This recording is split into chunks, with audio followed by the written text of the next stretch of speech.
Murphy, Deputy Fitzmaurice. Good, Corla. I welcome the opportunity on speaking on the finance bill. Minister, while you're here, there's one thing. First of all, for the self-employed, I welcome that we're getting closer to parity in the allowance.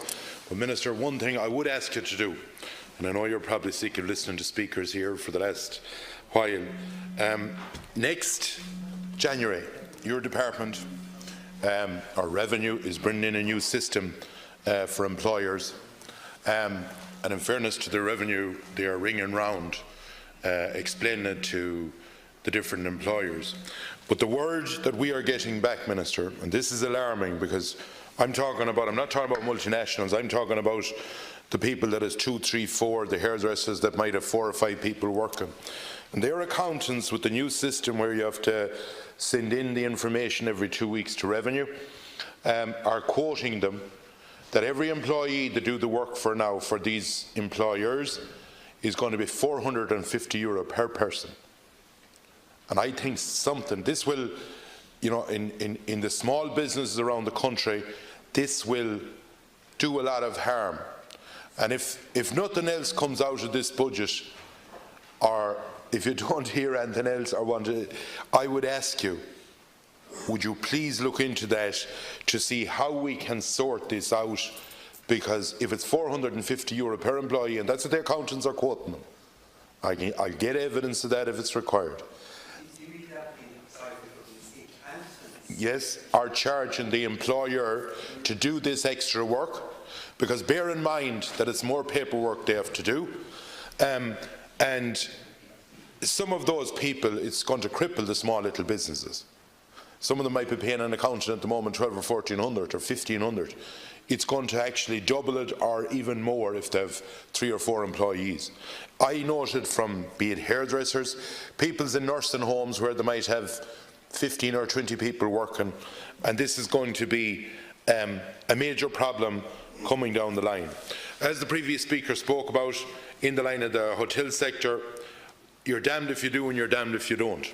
I understand that there's a boom on beds in Dublin, but tonight is Wednesday night, and Monday night, Tuesday night or Wednesday night, in most rural small towns, you won't have too many looking for B&B in those areas. And I know it's hard to balance when you have, it's like a weighing scale.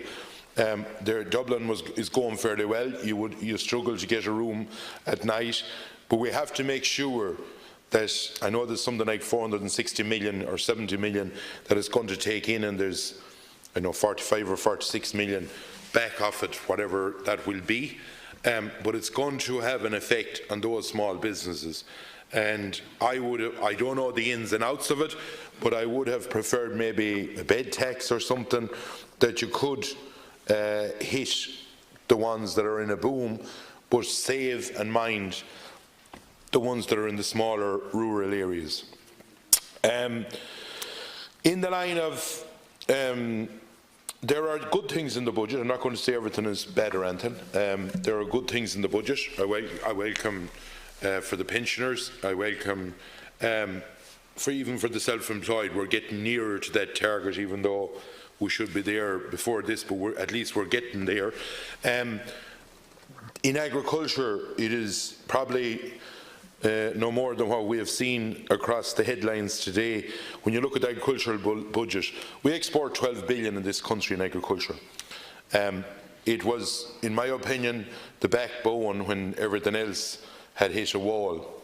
And we see 73 million going towards agriculture for the normal agriculture products, or the normal the farmers that are at that.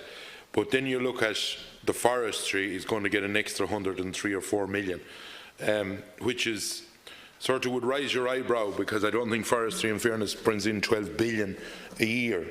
And to coincide, you know, with, there are rural parts of Ireland that will suffer when you look at, say, beef farmers in the Midlands, with Brexit hanging and looming. Cattle at the moment are, you know, they're wobbly enough, to be honest about it. And a bolt out of the blue today to hear that some of those people would have part-time jobs in the likes of Bord-na-Mona.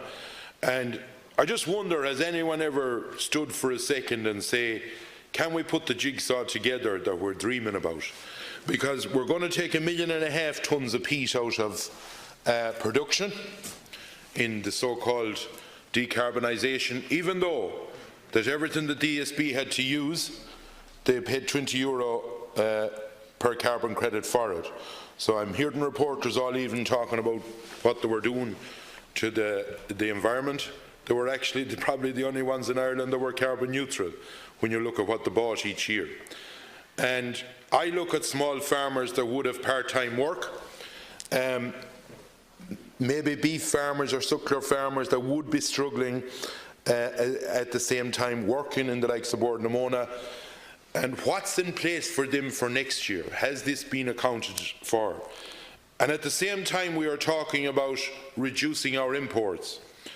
I looked at the stats this evening. Our Corrib gas field is at its peak this year. In 2025 they expect it to be gone.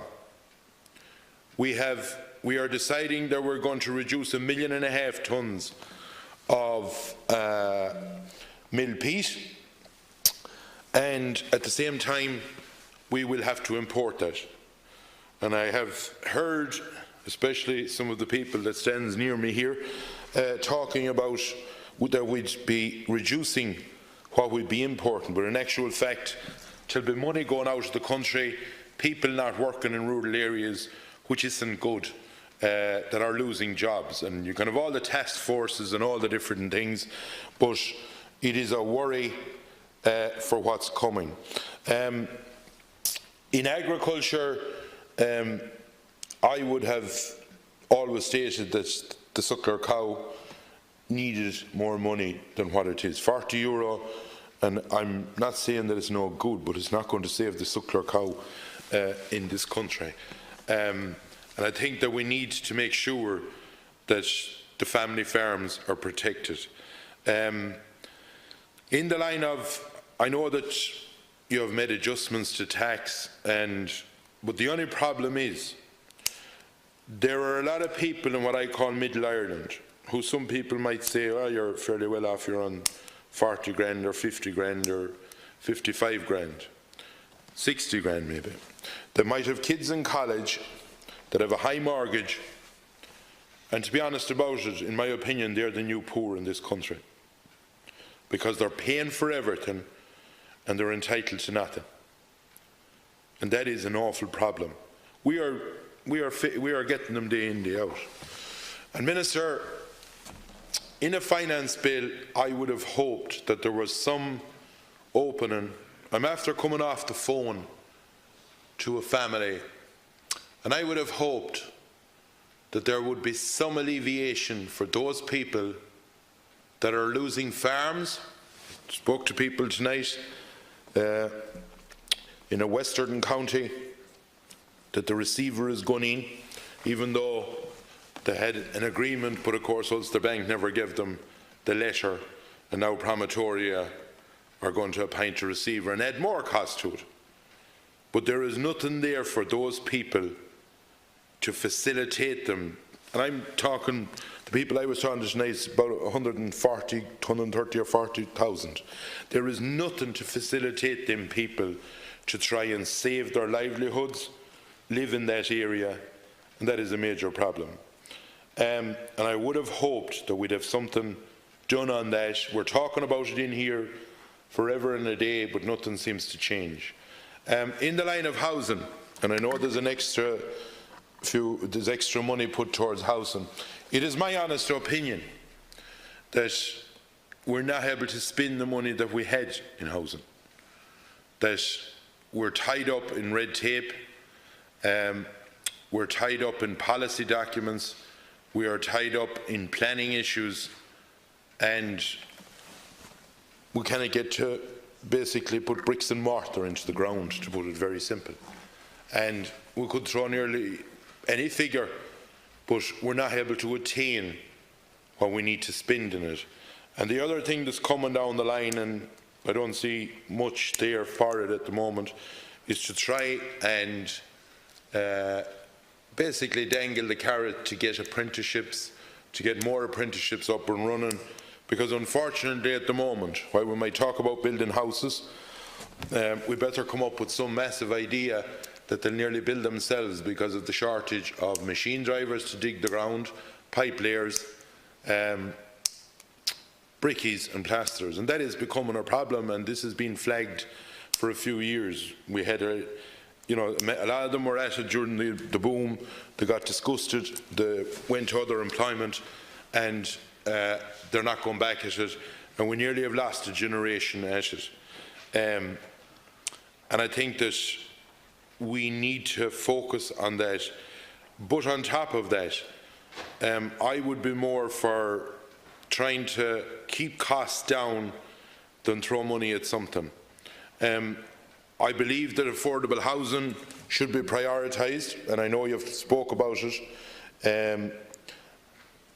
It needs to be driven on at a faster pace, because we are facing a situation where there are youngsters that's in what I call the frontline services, and to be honest about the Kent, a house is out of their reach at the moment. And the problem is, if we don't, they'll need more money. If you have someone, it's like when I was building a house, I remember in 1999, and you have your own site, you build a normal house for 50 or 60,000. And say that to someone now, and they'd look at you and say, was it a tent you put up? Whereas, if houses keep going up, wages will have to go up. And this is how, basically, you redden an economy and leave it in a dangerous position. Whereas if we can get the affordable housing scheme in a situation that those people like the nurses, the frontline staff, the nurses, the Gardaí, we have young teachers in Dublin, especially Dublin and the main cities, they are really crucified. And in my opinion, they deserve to have a life and a house the same as anyone else. And it's a damnable thing to say that sometimes it may not pay you to work, which is I think it should be made very attractive for those people to work, no matter where they are or what part of the country. I welcome the funding. I know I think it's the M20 you call it, is it Cork Mallow and Killooney, but we were talking to the Department of Transport just a minute, and I think that we need to, if we're talking about balanced regional development, we need to look at, and it's in the programme for government, I spoke about it yesterday, we need to get the likes of the TNT up and running for the Western Arc, but we also need to put a minimum of dual carriageways, and I know Deputy O'Keefe, I see him down there, has spoke for many years on this, for the likes of the west of Ireland, and that north, south, east and west. I'm not just talking about one area, that you're given the same opportunity, because in fairness, the road from Dublin to Galway, it's making it accessible. We are talking about, and I noticed it in the finance bill, in the line of climate change and all of that. The reality of it is, if we're going to go down the road of the likes of Bus Éireann, we need to put in, we'll be putting in 20% more, because if you go for these new so-called environmentally friendly buses, if they are, because research now has proven to the contrary, that you need 20% more. You'll have 8 buses where you had 10 before out of the same budget, so you have to increase 20% more. If the likes Inroad Éireann is going to put electric lines down along to run the trains, you're looking at something like 3 billion. And do we have that type of money to spend? I would question it at times, and would worry that there would be parts of the country left behind.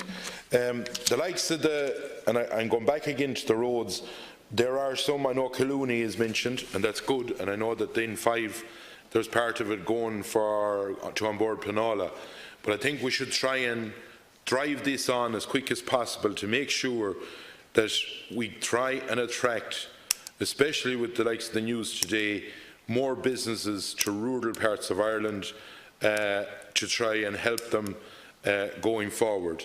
It is disappointing, Minister, that the likes there is no there is no plan for the future in the likes of having a light rail in the likes of Galway, which I believe is required. I note from your budget that you talked about big investment in Dublin Port, was it Cork Port, and in fines, but you might just remember there's a port as well in Galway that could do with a few pounds to try and make sure that we could maybe bring in cruise liners and that we could bring in the adequate, or the ships to give that area. And indeed, as you go up along the coast, you have the likes of Killybegs, that we shouldn't forget about the northern part of the country. And I would have hoped that there would be some funding given to that. I welcome monies for airports. I know that Knock Airport for overlay on that, but Knock Airport at the moment, Minister, needs the connection from Tuam down to Sligo of a good road, because when you turn out now in any part of that motorway, you have a motorway all the way to Shannon, which is great and it's appreciated, but you're tending to go on the good road rather than the road that's tougher. And we have to make sure that we give equal status to all our airports around the country. In the line of I would have liked, Minister, and I've said this many times, there are towns around rural parts of Ireland, and it may help alleviate problems in the larger towns or the larger cities. There's a lot of houses left vacant. I believe that if someone can show that a person is willing to go to a place, that the council would do some sort of a funding mechanism maybe to do up a house, and that the person is willing to sign in for a few years, that's willing to go there and pay it back off the rent. I'm not saying you get nothing for nothing, or that you get something for nothing. I'm a believer in that.